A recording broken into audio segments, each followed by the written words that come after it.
expect me to stay at home, to be nice, give up my space. Freedom is a sense of autonomy. But I do come from a very patriarchal world. Facing my differences first. It was difficult to not have to be seen as a man or a woman. I don't want to apologize for being angry anymore. Does that make sense? I'm not afraid to say that I do believe in something great. And I'm not going to give up. fundamental. Gender justice. No exceptions.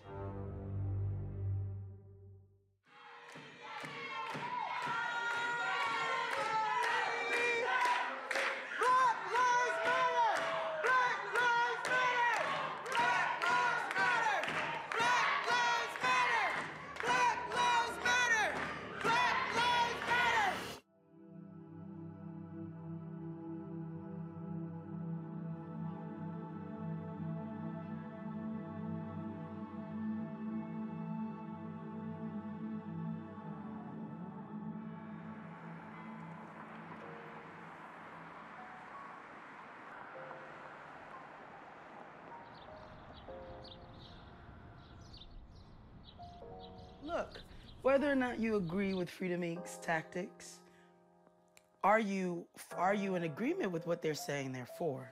One thing that they're saying they're for is Cops Without Schools. And they are for real investment in Black and brown youth. Like, it is not... I grew up in Milwaukee. And the place that I grew up is, they recently did a film about it, a documentary called 53206, because it talks about it as the worst zip code in America in terms of crime rates, unemployment rates. I identify as Black. Being Black is important to me. It's a big part of me and how I move through the world and interact with the world. Being Black and not African American is political, right? It's about identifying with other people of African descent all over the world. I feel greater kinship with, greater identity with a Black person in Jamaica than I do a white person at the Capitol.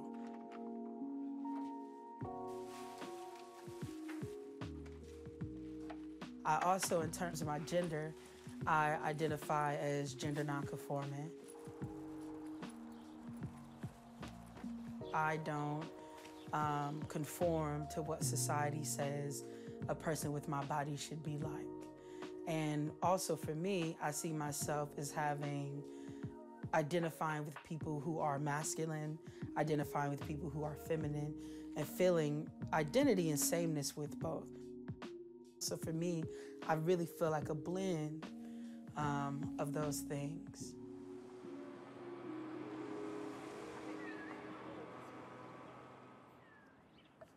Oh, look, this one I was in a pageant. Oh, Mama got first place, I think. Yeah, they're all older now. Oh, here are their plane tickets. Ooh, you guys want to touch it? Whoa, these are plane tickets. Right here, look. Yeah, these are the plane tickets. Look, the actual receipt. February 27, 1980. I was born in Laos, right at the end of the Vietnam War, or as we know it, the American War or the Secret War in Laos. And at that time, it was at the end of the war, so my mother was very malnutrition, she was very sick, and when she had me, I was very sick. After that war, we had to leave because many of us fought against the government along the side of the U.S. And so that's kind of the beginning of my life, fleeing before we came to the U.S. to resettle in the U.S.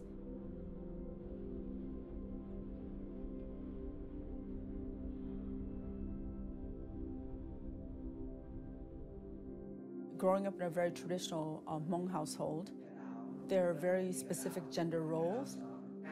But earlier in my teen years, I think that's when I was awakened, and I tell this story a lot.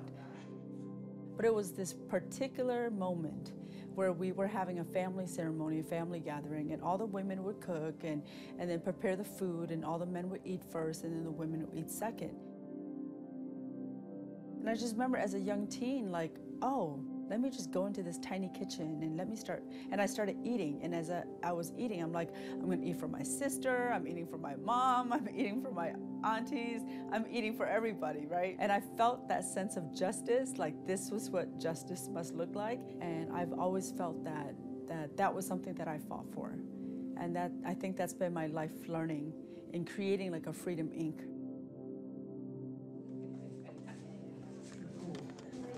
Hey everyone. Creating an organization or a space or a place where I felt like I didn't belong anywhere else, I'm gonna, instead of trying to fit into something that wasn't meant for me, I'm just gonna create it and see what happens. Yeah. Freedom Inc., our motto is, our community is our campaign. Because we're not issue-based. We're people-based, we're community-based. So we are fighting every issue that's impacting our communities.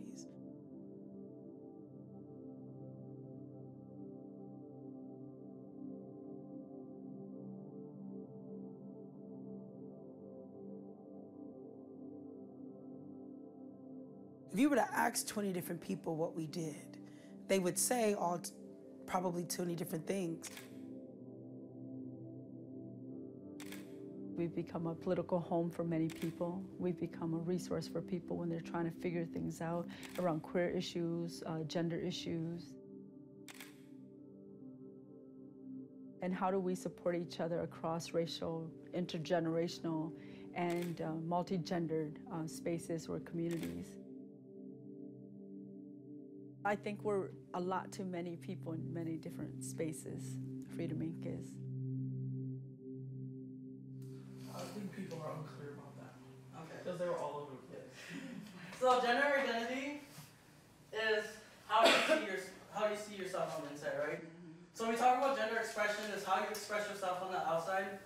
Gender identity is how you feel on the inside, like how you think of yourself, and that affects how you move through the world. My gender and identity, I'm gender non-conforming. I don't think of myself as masculine or feminine. I'm whatever I want, and that's how I feel about myself on the inside. So, gender non-conforming and gender expression is almost the same then? They all relate. Okay. They're not necessarily the same. It's because how a person expresses themselves is not the same thing as how a person identifies. So for example, if I wear this today and Hua wears the same thing, it does not mean we have the same gender identity. It meant that Hua was wearing my shit. You understand what I'm saying? But do you see the difference? I think the most important part for you all to understand, like, you can't just work for gender and women and straight folks justice without like equating how like the oppression of queer people is actually an oppression of you. Why is it important that we fight for queer justice, gender justice, and against racism? Because you cannot fight for one without fighting for the other. And at the core of like how I've built my movement or how I've built my understanding of social justice and fighting for human rights is that when you fight for those most oppressed, you're sure to win.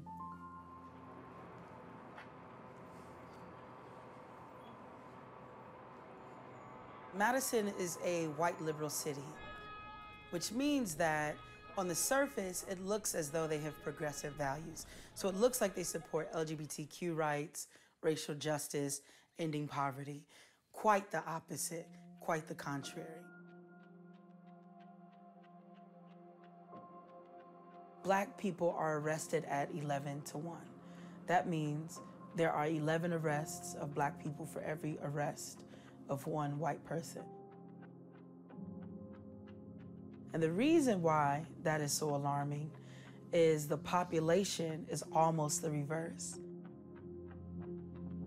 Madison is only 6% Black, only 6% Black. So we know there's racism in the system. A week ago, there was an 11-year-old Black boy who was tackled and arrested inside of one of Madison's public libraries.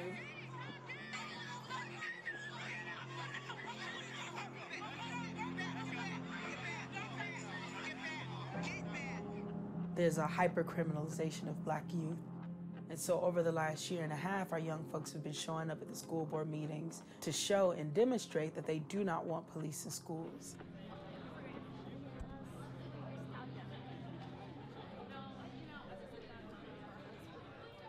Next up are public appearances. We are using a new system whereby each speaker can introduce themselves. Thank you. What's up, y'all? My name is, I'm tired of the school board shit. I still am. All right, in this movement for Black lives, we continue to have police and policing in schools that strive to destroy Black youth, communities, and our fight for liberation.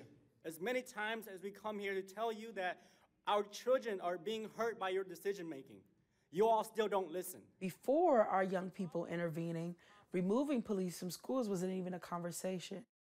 And in fact, we were heading toward the trend of including or increasing police officers' presence. Cops increase unwellness, cops increase harassment for Black youth. We have demonstrated that time over and time again. We no longer want people who do not represent or who are not Black leadership to make decisions on behalf of Black students. And so I'm here to assert and demand community control.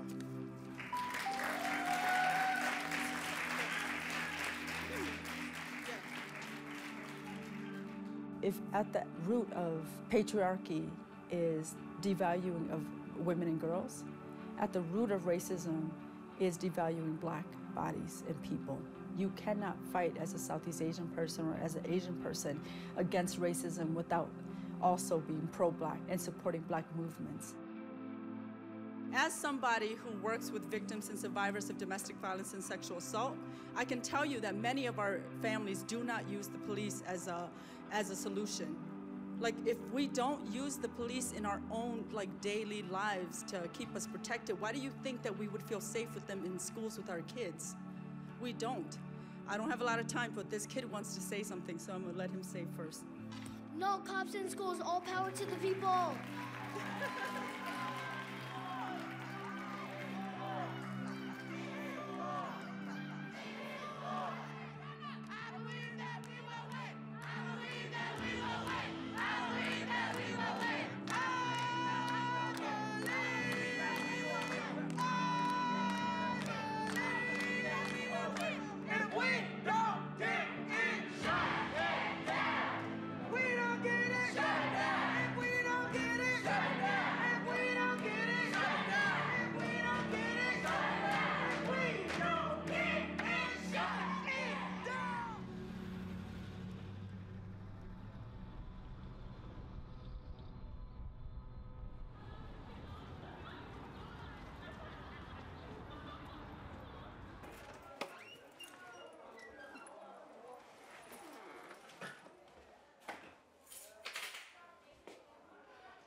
Oftentimes, people look at Freedom Inc. as solely a political organization, meaning all we do is resist the state, or all we do is go out and rah, rah, rah, and rally. It is true that we do that.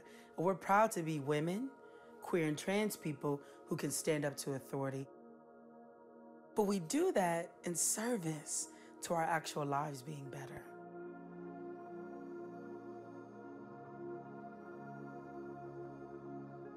So one of the programs, or one of the projects of Freedom Inc. is this community garden. We got that garden because we were thinking about health, healing and wholeness and wellness. And we asked the elders, the Southeast Asian elders, hey, what does health, healing, and wholeness look like for you? And they answered, they said, we actually are master gardeners. We want to be able to grow our own food. That's what exercise is to me. So we said, absolutely.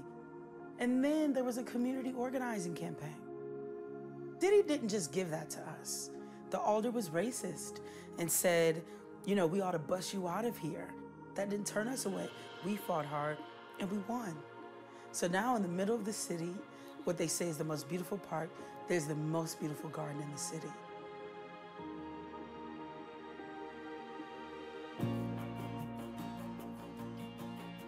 When we were fighting for this garden space, When we had to be more active and more proactive and more out there and resistant, we were able to use young, queer, black folks who said, we are comfortable with that, we can help with that. And that was how we started like really building solidarity with each other. Like how can we show up in places where Hmong folks or Southeast Asian folks were afraid, we're able to take your strength and all of the history of you all, like the black resistance in this country, and really say, okay, this is how we can do civil disobedience. And these are the young folks, or these are the folks who are unafraid to do that. And so I find it hopeful that whatever our people needed and stuck to that and really fought for that together, that's a fight worth fighting for in the city. And we as people who love black children do not apologize. For me, I really think it feels a lot of times too big or so big to fight capitalism, colonialism, patriarchy. I mean, it feels overwhelming on where to start or where to peel back. And so a lot of the times, even though you have this big vision, you still feel lost. And what this garden feels like to me is you can win. We really can make a difference in our everyday life. And that's legitimate, and that's feminist, and that's queer justice, and that's black liberation, and that is wholeness, and that's healing. So that's what it means to me. That's why I dig it. Yeah.